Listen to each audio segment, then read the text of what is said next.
키움증권의 홍록기 연구위원님 나오셨습니다. 안녕하세요. 네, 안녕하세요. 어서 오세요. 네. 네. 중국이 네. 여전히 혼란스럽고 해서 네. 뭐 그 시각도 엇갈리고 있고요. 중국에 네. 대한 해석도 분분하고 여전히 오늘 바쁘시겠어요. 석탄 가격 또 올랐죠. 네. 그러게요. 보통 오른 게 아닌데요. 아까 제가 네. 오후에 확인해 보니까 와 정말 미친 가격이던데. 뭐 사실은 쉽사리 그러니까 뒤에 말씀드렸지만 정책에 꼬인 부분에 대해서는 어느 정도 풀리겠지만 그래도 구조적으로 사실은 그 원자재 가격들 상승세가 네. 해소되기가 어렵긴 하거든요. 그러니까 네. 공급 축소에 대한 우려는 여전한데 여기서 수요가 지금 그러니까 석탄이 예를 들면 가격이 오르면은 뭐 이런 수요가 천연가스니 가니 원유로 가니 하면은 그렇지. 그쪽 가격이 상승하면은 다시 석탄으로 왔다 이런 식으로 좀 수요가 대목이- 붙고 가수요 거기다 가수요까지 붙으면서 이런 상황이 되다 보니까 사실 이 원자재발 그 가격 상승 압력이 사실 뭐 쉽게 해소되기는 좀 구조적으로도 어려워 보이기는 해요. 그래가지고 반도체 같은 경우는 중국 친구들의 가수요가 꽤 된다는 설이 있어요. 사재기 네. 해놨다. 네. 그래서 걔네들이 안 푼다. 그래서 오히려 가격 떨어지면 한꺼번에 떨어질 수 있다. 그거 풀어서 석탄도 그런 가수요가 지금 많은 겁니까? 사실은 석탄은 현재 가수요가 많다라고 하기보다는 그러니까 일단 중국이 원래 사실 전력난이 이번에 이례적으로 됐던 거는 좀 시기적으로 중국이 원래 하절기랑 네. 동절기에 그 이제 냉방 수요랑 난방 수요가 있으면서 중국이 원래 석탄 자체에 대한 의존도가 좀 높거든요. 발전하는 데 있어서. 난방도 전기로 한다는 얘기죠. 그날 석탄으로도 하고요. 석탄으로? 가정용 석탄으로. 네. 네. 그렇게 하기 때문에 조금 석탄에 대한 의존도가 원체 높아요. 그러니까 지금 많이 낮아졌는데도 석탄 화력, 그러니까 그냥 화력이 아니라 석탄 화력 자체의 비중, 전력 발전 비중이 한 57% 정도거든요. 네. 그리고 화력 자체 발전 비중도 한 70% 정도고, 그러니까 그만큼 이 석탄 가격 자체에 이제 아무래도 구조적으로 취약한 구조인데, 그러니까 사실 그래서 동절기나 하절기에는 원래 중국이 항상 석탄이 좀 부족했었었는데 이번에는 왜 더 좀 시기적으로 놀랬냐면은 그러니까 9월부터 전력난이 강화가 됐잖아요. 그러니까 네. 원래대로라면은 이제 냉방 수요가 줄어드는, 그러니까 에너지 수요가 조금 성수기에서 비성수기로 되는 시기인데 이때부터도 전력난이 심해졌어요. 실제로 지금 9월달에 나온 중국 뉴스 하나 캡처한 건데 보시면 이 분홍색 으로 적혀 있는 부분들이 지금 가정용 전력까지 제한하는 지역이고요.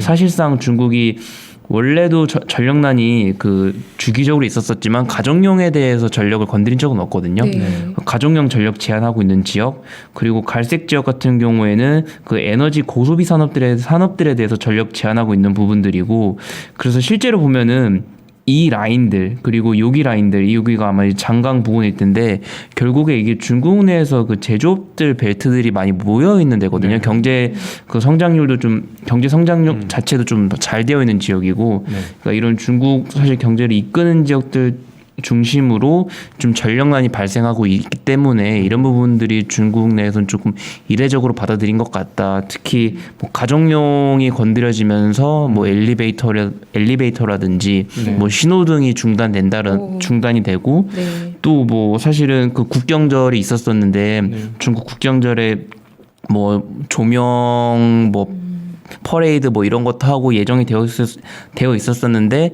그런 것도 전부 다 취소하고, 또 뭐 상징적으로 사실 상해가 뭐 특정 시기 특정 지역에 이제 공고를 내려서 그 전력 공급이 없을 것이다라고 이제 이야기를 했거든요. 그래서 아마 이제 청취자분들이 보시기에는 사실 상해라는 지역이 좀 상징적으로 중국에서 잘 사는 도시 중에 하나다 보니까 좀 이런 지역들까지도 지금 현재 전력난에서 자유롭지 않았었다라는 점에서 조금 이번 전력난 좀 이례적이었다라고 생각은 하고는 있습니다.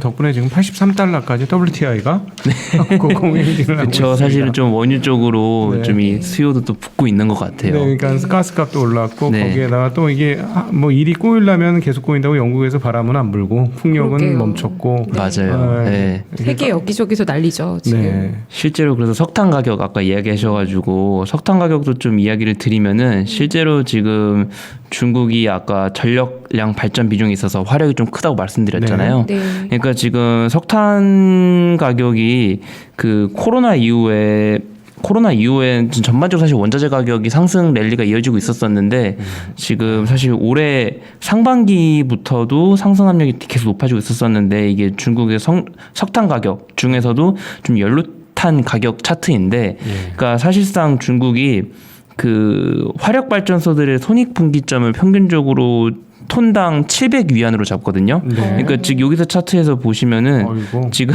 올해 사실 연초부터 뭐 네, 올해 연초에 2월, 3월에만 그보다 아래 있었었고 네. 그 이후부터 지금 계속적으로 올라가고 있었어요. 사실 상반기에 이미 그 중국 화력 발전의 손익 분기점을 넘어섰었었고 이런 가운데 그 7, 8월에 중국 내에서 그 델타 변이 우려가 델타 변이 우려가 이제 확산이 되면서 다시 그쪽 지역들의 공장 가동률 내려가고 그 제조업 셧다운 조치에 아무래도 공급 축소 우려는 높아지고 여기에 가수요까지 붙으면서 여기 연료탄 가격이 이제 하반기부터는 이제 천정부지로 올라가면서 사실상 지금 손익분기점보다 거의 2배 넘게까지 올라간 상황인데 사실 여기서 그러니까 중국이 대기업 시클리컬 대기업들이 대부분 조금 기업화가 좀 대기업의 집중도가 좀 높은 편이잖아요. 네.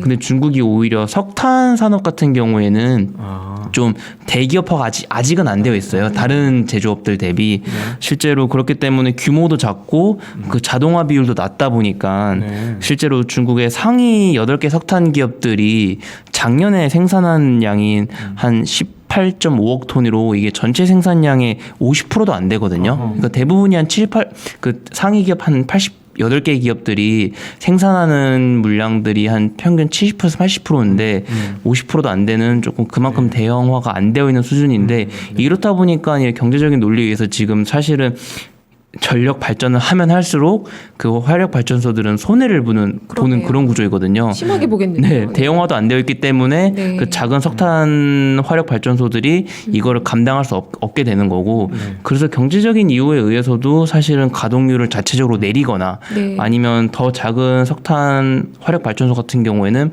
아예 가동률을 제로로 내렸겠죠. 그러다 보니까 그 앞선 차트처럼 중국의 전략 생산량이 계속 증가율이 내려가는 이런 흐름이었다라고 보고 있는데 그렇기 때문에 사실 중국이 그 석탄 생산이 아까 그 항상 중국이 전력난이 항상 있었다고 말씀드렸잖아요. 네. 사실상 올해가 중국이 석탄 생산이 꾸준히 많이 하고 있었었는데 지금 여기에 가수요다 뭐다 붙으면서 중국에서도 지금 석탄 가격이 계속적으로 올라가면서 좀 아무래도 그 제품 에너지 소비량이 많은 제품 생산률까지 같이 좀 떨어지고 있는 거다라고 이제 생각을 하고 있고 또 사실은 좀 중국 전력난이 워낙 이례적으로 많이 뉴스에 많이 나오다 보니까 네. 사실 수입 쪽에서도 막 호주 석탄 수입 이슈도 있었었잖아요. 그러니까 사실은 좀 어느 그게 숫자를 어떻게 보냐에 따라서 어떻게 보냐에 따라 조금은 다른데, 그러니까 시장에 호주산 석탄 수입이 제로가 된 거에 대해서 좀 걱정을 했던 이유는, 그러니까 중국이 수입한 양에서는 호주산이 차지하는 비중이 좀 크긴 크거든요. 네. 이거 작년에 한 3억 톤 정도를 수입을 했는데 그 중에 호주산이 한 7천만 톤이 넘으니까 수입 비중은 좀 높은 편인데 네. 실제로 보시면은 그 생산이랑 수입량 자체를 양을 비교해 보면은 사실 좀 자급도가 매우 높은 편이에요. 그러네요. 네. 네. 그래서 이런 높은 자급도를 봤을 때 그런 어느 한 국가의 마찰로 그 석탄 수입이 이제 중단된 부분들이 실제로 중국의 뭐 석탄 수급에 차질을 일으켰다라고까지 이야기하기는 어려울 것 같고요. 실제로 중국이 상반기, 그러니까 7월 기준으로 보면은 그 연료탄을 한 18.2억 톤 정도 이제 생산을 했어요. 네. 그러니까 전체 생산량이 전년 동기 대비 한 4% 정도 늘어나면서 사실은 그 자체적인 생산량을 늘리겠다, 자급도를 높이겠다라는 기존의 그 정책 흐름과는 부합하는 숫자라고 보여지고 있고 실제로 수입이 조금은 줄긴 했는데 어쨌든 사실은 뭐 전체 량을 봤을 때 그 석탄 자급도는 오히려 높아졌고 그 정체 생산량 자체도 안정된 성장세를 유지했기 때문에 사실 그 공급적인 측면에서 중국 정부가 약간 예상했던 흐름과 큰 변화는 없다라고 이제 생각을 하고 있고요. 홍수 때문에 뭐 생산량을 충분히 뭐 중국 내에서도 생산량이 기대에 못 미쳤다 이런 얘기도 뉴스에서는 많이 나오던데요. 그 최근에 네. 그 석탄 공급을 늘리려고 하고 있는데 그 지금 최근에는 그 석탄 산지에 상황이다.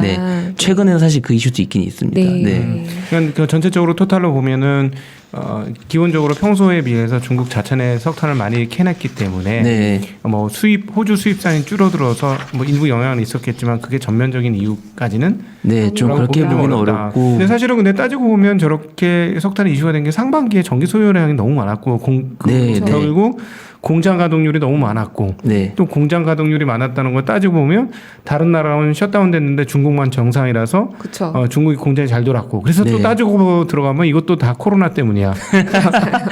저도 아까 기억하는데 이런 결론이 나오기는 나오더라고요. 사실은 맞아요. 뒤에 말씀드릴 물가도 그렇고, 그러니까 다른 문제들도 있는데 이런 현재 중국 경기, 뭐 글로벌 경기에 미치는 모든 영향력들의 그 시작점을 다 결국 과거로 가다 보면 결국 코로나이긴 하죠.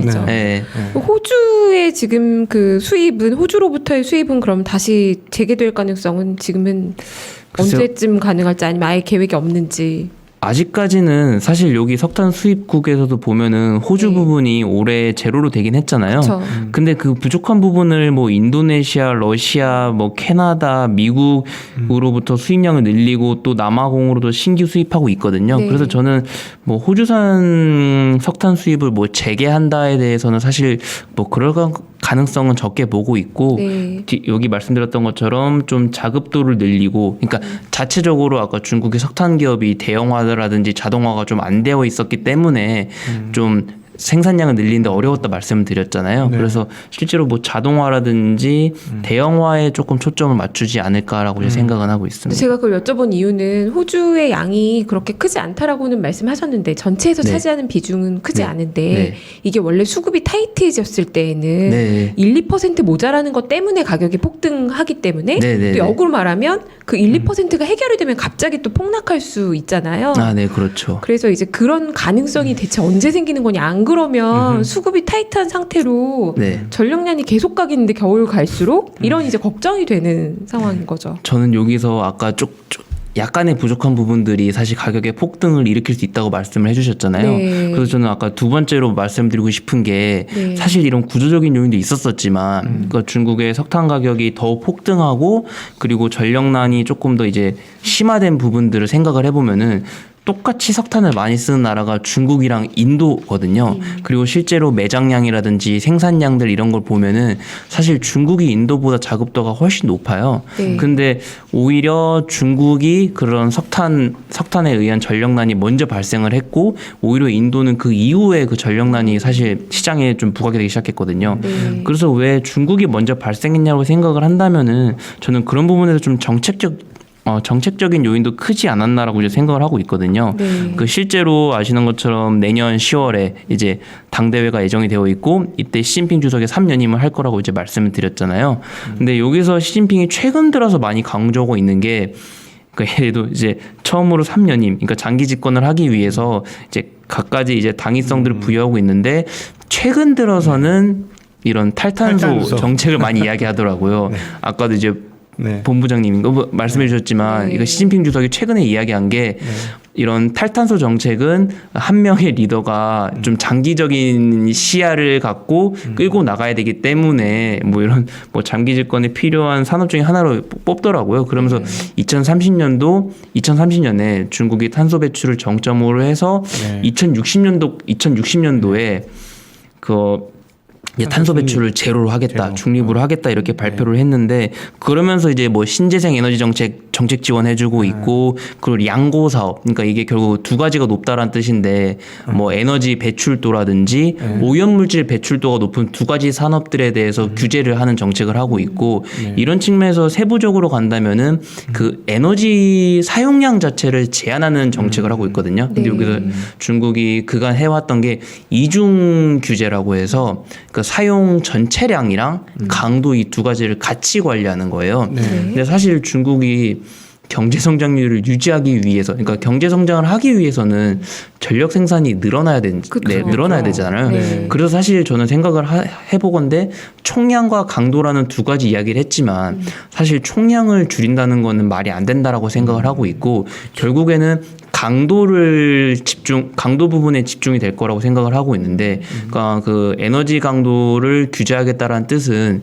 결국에는 그 에너지 집중도가 높은 산업들 같은 경우에는, 그러니까 에너지 전력량이 똑같은 GDP를 이제 성장시키기 위해서 에너지를 소비하는 양이 많은 기업들 같은 경우에는 오히려 가동률을 줄여야 될 거고, 철강 시멘트 네, 결국에 사실 흔히 하는 굴뚝 기업들이 될 테고, 오히려 그런 GDP를 높이는 데 있어서 에너지 사용량이 적은 소위 이제 서비스 산업들, 이제 3차 산업들이 될 거라고 생각을 하고 있거든요.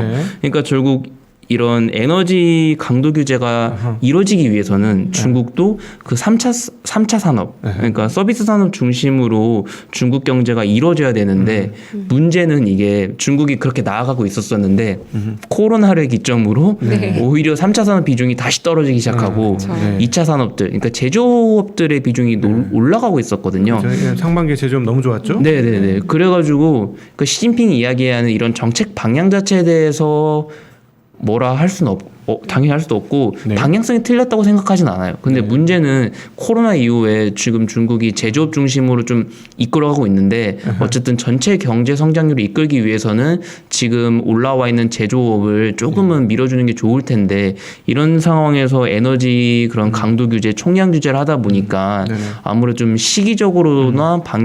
시기적으로나 좀 이런 부분들이 조금 너무 일렀다. 그러니까 정책적인 그런 의도가 너무 많이 이제 들어가면서 좀 시기가 빨랐다라고 생각을 하고 있고, 여기에 발맞춰서 시진핑이 이렇게 이야기하고, 그 NDRC, 그러니까 발개위에서 상반기에 각 지방들을 그 체크를 했거든요. 에너지 강도 그 총량 절감 성과를 이제 발표를 했어요.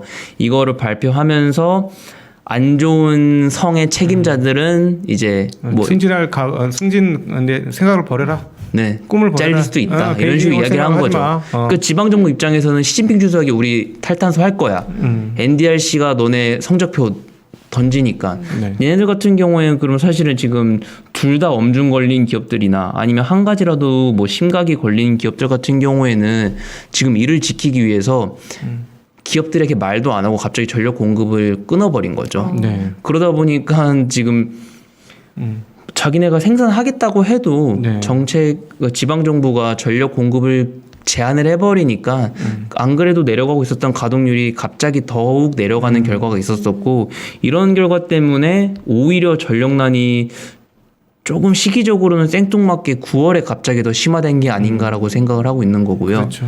그리고 이제 여기서 이제 세 번째 이유로는 중국이 화력 다음에는 좀 그 친환경 에너지가 조금 비중이 높은 편인데, 실제로 그런 동북 삼성 지역에서는 그 풍력 발전이 좀 많이 비중이 높은데, 중국이 그쪽 지역에 바람이 줄면서 풍력 발전량도 줄었고, 그리고 중국 서쪽의 그 윈난 지역이랑 스촨 지역에서는 수력 발전 많이 하거든요. 거기서 발전시킨 전기를 그 중국의 그 동쪽의 광동성 이런 지역으로 이제 보내는 그걸 이제 서전 동송 프로젝트라 얘기하는데, 그런 식으로 수력 발전을 서쪽에서 시켜서 동쪽에 많이 공급을 했었는데, 그 서쪽 지역에는 강우량이 적어서 수력 발전이 제대로 안 돌아가서 광동성 지역 같은 경우엔 그런 친환경 에너지 공급도 이제 차질이 있다 보니까 이런 세 가지 이유들이 전부 다 이제 어우러지면서 중국의 전력난이 기존보다 더욱더 심각해졌던 거다라고 생각을 하고 있습니다.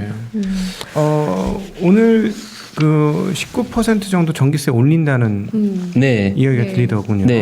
실제로 그 중국이 최대에서 25%까지 올리겠다라고 발표를 했었었고, 그 실제로 그 한정 부총리가 중국 내 그 전력 산업 생산 쪽 부분 총괄하는 사람이거든요.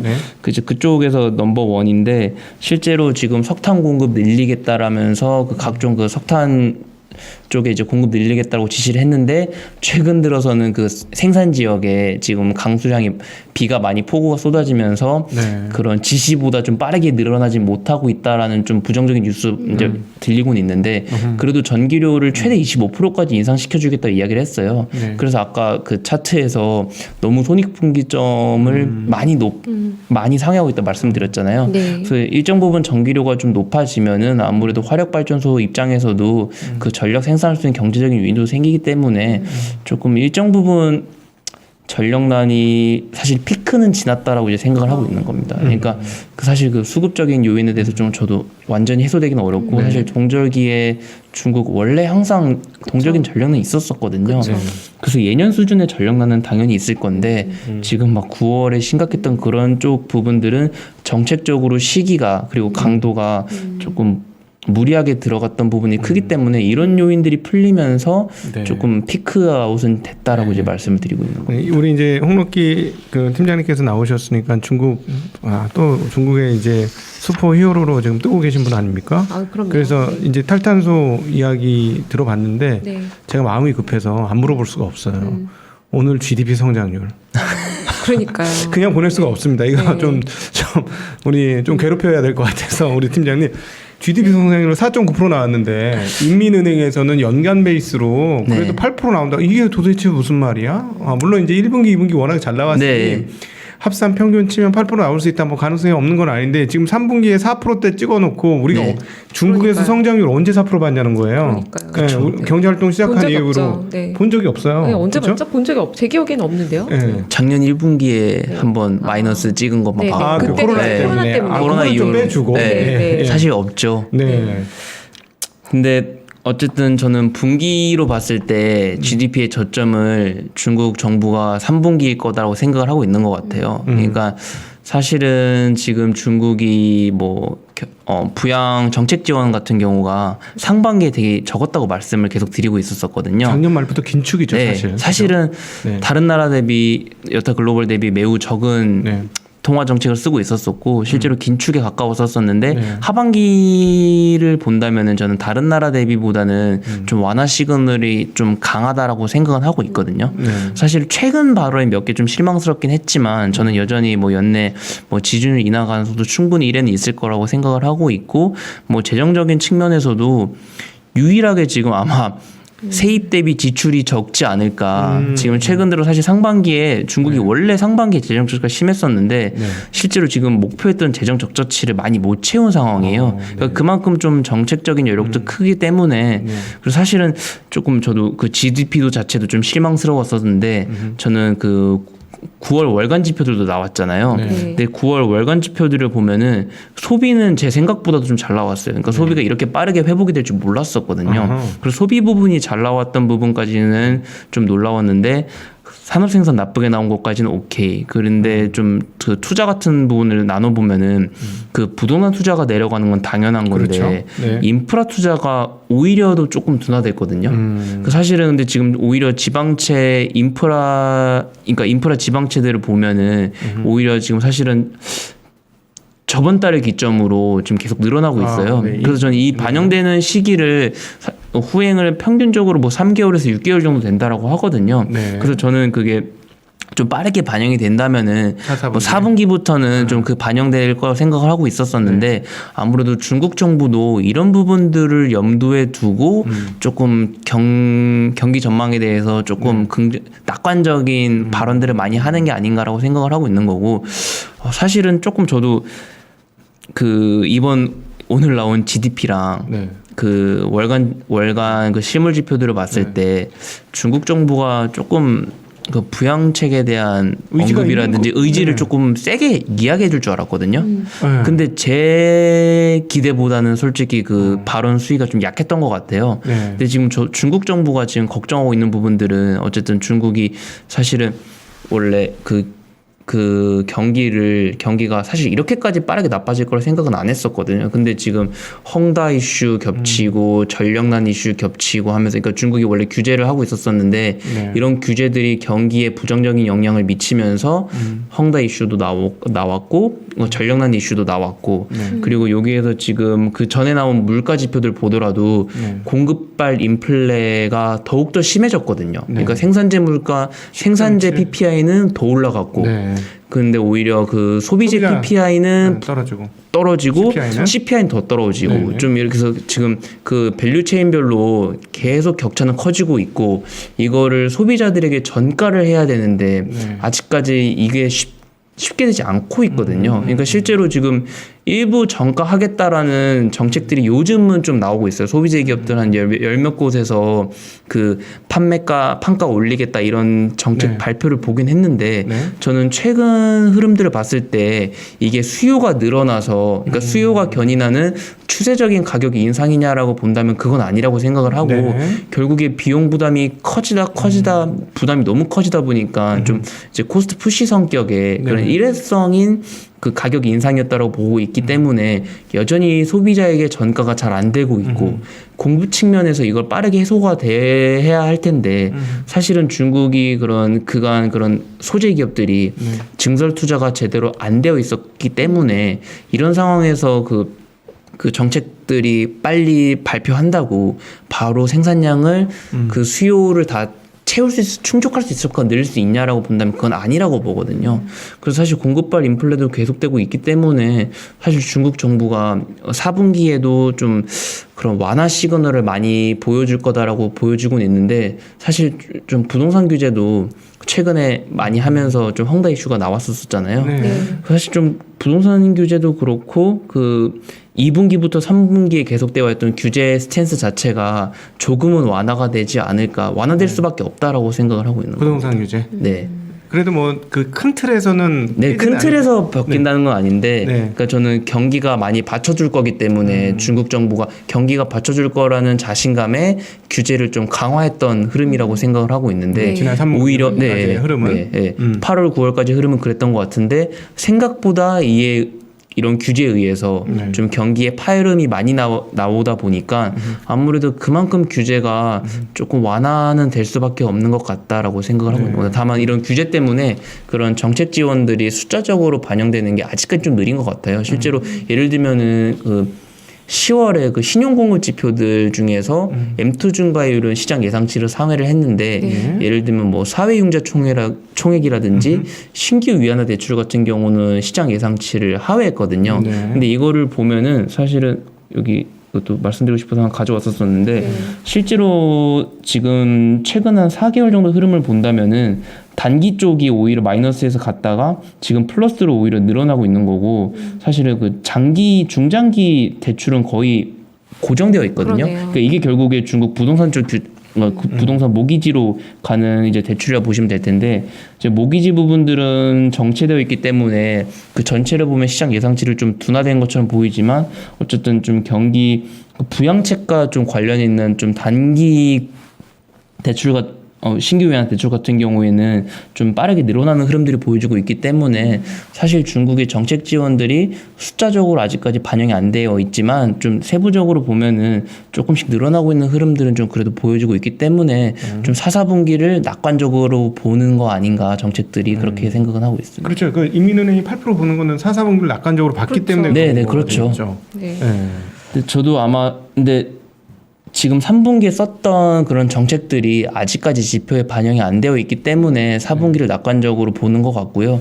이제 저도 사실은 정책이 아직 그 지표들에 반영이 안 되어 있기 때문에 4분기를 부정적으로만 보지는 않아요. 그러니까 비관적으로 보지는 않는데 그런 이제 정책이 반영이 되면서 좀 경기 회복이 더 될 텐데 문제는 그런 전력난 이슈라든지 이런 기존에 있었던 이슈들이 생각보다 장기화가 되거나 조금 더 경기에 부정적인 영향을 준다면은 사실 인민은행이 했던 낙관적인 시그널보다는 더 나빠질 수 있고 그렇게 된다면은 4분기에도 정책을 조금 더 정책 지원 강도가 늘어나야 되지 않나라고 생각을 하고 있는데 그 여력 자체는 아직까지는 충분한 것 같다라는 게 제 생각입니다.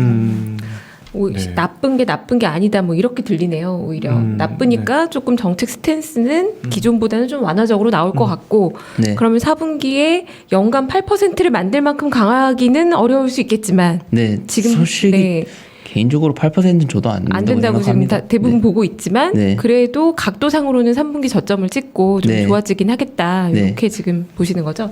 연구위원님도 내년 전망 쓰고 계신가요? 이미 내셨나요? 아, 쓰고 있습니다. 쓰고 계신가요? 네. 아마 그럼 다음번에 저희가 모실 때쯤에는 네.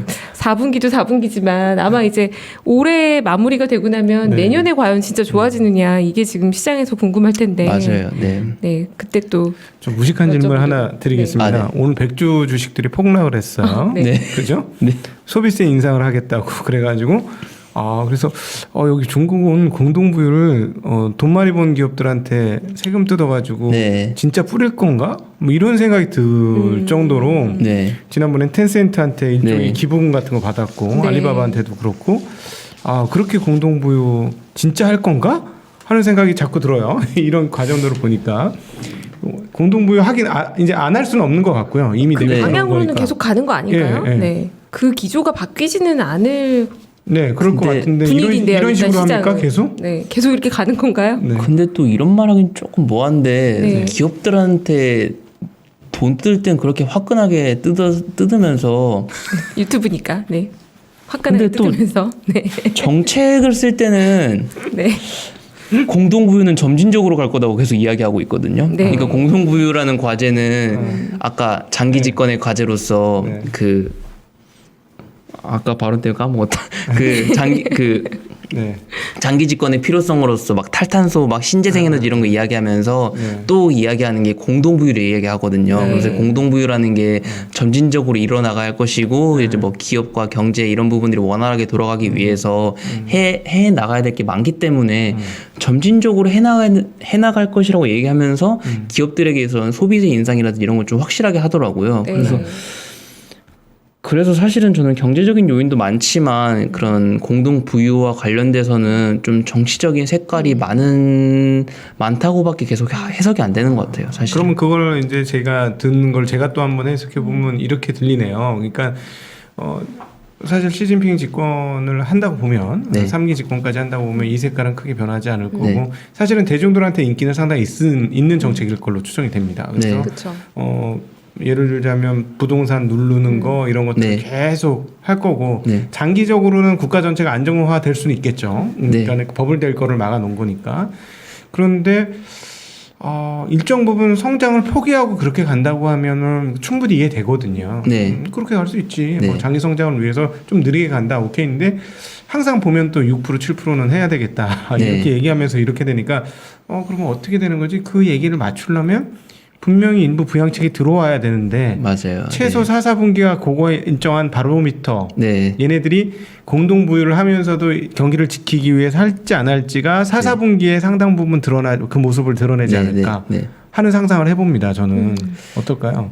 사실은 중국이 원래 이제 뭐 연관제목 아까 얘기하셨으니까, 네. 그러니까 사실은 중국이 정책의 큰 틀은 저는 항상 대외 위험으로서 이제 미중 이슈도 많이 미중 갈등을 이제 깔고 이제 보면은 네. 이제 대외 위험은 계속적으로 보는 요인이고 이 과정에서 중국이 결국에 정책 지원이 될 수밖에 없는 그런 첨단 산업들이라든지 그러니까 산업의 자립화를 꿈꾸고 있는 첨단 산업 여기에 더해서 뭐 신재생 에너지 관련된 사업도 있을 거고 네. 그리고 여기에서 좀 제조업들 중에서도 그 1등, 2등 중심으로의 이런 제조업을 키우기는 계속될 거라 보고 있는 거고요. 예. 그리고 두 번째로는 이제 그런 대외 위험도를 계속적으로 고려해야 하기 때문에 내수 의존도를 높일 수밖에 없는 경제 구조인 거고 네. 그렇기 때문에 중국이 내수 기업들에 대해서 항상 좀 좋은 스탠스를 취했던 거거든요. 네, 네. 근데 오히려 최근에서는 사실 중국이 그 소비 기업들이 주가가 등락이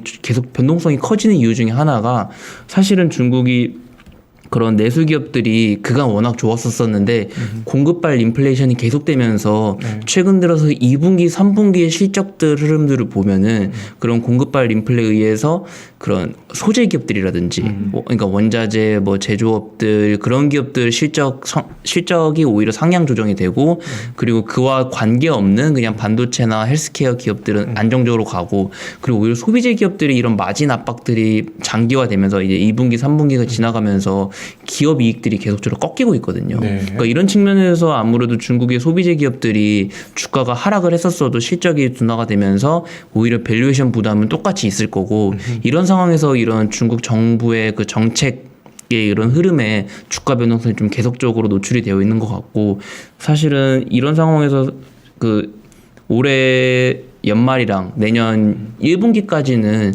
중국이 사실은 그 경기 부양에 좀 집중할 수밖에 없을 것 같고요. 저는 경기 둔화가 좀 시장 예상보다는 빠르게 오고 있는 것 같기 때문에 그렇게 된다면 사실은 그 신형 인프라 쪽이라든지 구형 인프라가 조금 저는 세질 것 같아서 사실 내수 쪽은 저는 사실 내년 하반기에 돼야지 오히려 좀 안정적으로 갈 수 있지 않을까 생각을 하고 있는 겁니다. 그때까지는 최근 그 공급발 인플레이션이 그 기저 효과를 계산을 하더라도 내년 1분기까지는 쉽게 회소되기 어려울 것 같거든요. 이 오히려 공급발 인플레이션 해소가 되고 중국 내에서도 조금 그 인플레 압력들이 소비자에게 좀 전가가 되면은 그렇게 되면은 소비재 기업들도 다시 실적이 좀 좋아지면서 그 실제로 주가도 이런 변동성 국면이 아니라 좀 추세적으로 상승이 될 텐데 저는 그 시기가 그러면 한 하반기는 돼야 되지 않을까라고 생각을 하고 있는 겁니다. 네, 저 원래 이 대본에 없던 저희가 여쭤보지 않았던 질문인데 그 최근에 그 알리바바, 텐센트 이런 이제 빅테크 같은 경우에 주가가 바닥에서는 좀 올랐어요. 그렇죠. 네, 여전히 이제 그 연초 대비 수익률은 상당히 안 좋은 상태잖아요. 이 빅테크 쪽은 당분간 계속해서 이 규제 기조가 이어진다고 보시나요? 큰 맥락에서 보면 지금 흐름은 계속 같이 가고 있는 것 같은데. 맞아요. 그 사실 그 규제 그 빅테크에 집중된 규제가 7, 8월에 많이 시장에서 이목을 끌었었잖아요. 그 이후에는 사실 중국 경기 측면에서 다른 뉴스들이 워낙 많이 나오는 바람에 사실 좀 관심이 없었었고 그래서 규제가 안 들리다 보니까 좀 저가 매수세가 어느 정도 유입된 것 같아요. 그런 게 반영이 돼서 주가가 어느 정도 회복이 된 것 같은데 여전히 상승 여력 대비 위험도는 남아있다. 만약에 중국이 인민은행이 낙관했던 것처럼 4, 4분기에 우리 예상보다 중국이 빠르게 경기가 회복이 된다면은 이런 쪽에 의한 규제는 충분히 다시 나올 수도 있다고 생각하고 있어요. 실제로 중국이 규제를 하면서 경기에 부정적인 영향을 미쳤던 규제는 사실상 부동산 규제 하나이고 그리고 그다음 두 번째 규제 같은 경우에는 그런 에너지 정책 규제였잖아요. 이런 부분들이 중국 경제에 영향을 미쳤었는데 실제로 그 빅테크 관련된 규제가 중국 경제 하방 압력으로 이어졌냐라고 생각한다면 좀 그런 건 아니라고 생각하고 있어서 이런 쪽에 대한 규제는 지금 하지 않을 뿐이지 풀어줬다라고 해석하는 건 아닌 것 같다라고 생각하고 있습니다. 방향을 전환할 만큼 완화적인 스탠스로 갈 가능성은 그렇게 높아 보이지 않는다. 저 산업에 대한 규제를 지금 할 시간이 없는 거다라고 생각을 하고 있는 겁니다. 지금은 제일 중요한 관심사가 아닐 수 있다. 이렇게 보신다는 거죠. 오늘 뭐 우리 홍록기 팀장님 덕분에 도대체 이 석탄 가격이 왜 올랐는지 그리고 조금 더 갈 수도 있겠구나 하는 전망도. 그러게요. 단계 해결은 좀 쉽지 않아 보이죠. 그래도 좀 빨리 끝났으면 좋겠습니다. 그러니까 너무 폭등했잖아요. 이게 운전하시는 분들 힘드실 것 같아요. 에너지 가격이 세계적으로 지금 난리네요. 이게 언제 수습될지.